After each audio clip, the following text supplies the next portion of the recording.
আর এটা এখনো পর্যন্ত কোনো রকম চেঞ্জ কিছু হয়নি। আমি তাও একটু এখানে নাড়িয়ে রাখলাম। দেখো এটা আস্তে আস্তে রংটা এর ফেড হতে থাকছে।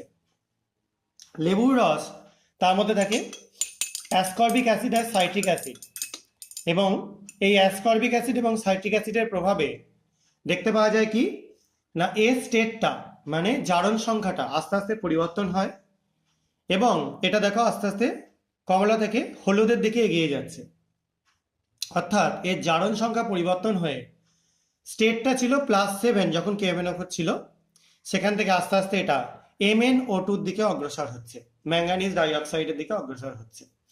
কিন্তু দেখো এটাই আমরা HCl দেওয়াতে এদের কিন্তু কোনো পরিবর্তন ঘটলো না, অর্থাৎ এর জারণ স্তরের পরিবর্তন আমরা কোনো রকম দেখতে পেলাম না এখনো পর্যন্ত। এবার আমরা আরো একটু লেবুর রস এখানে অ্যাড করে দিচ্ছি, দেখি যদি চেঞ্জ করা যায়।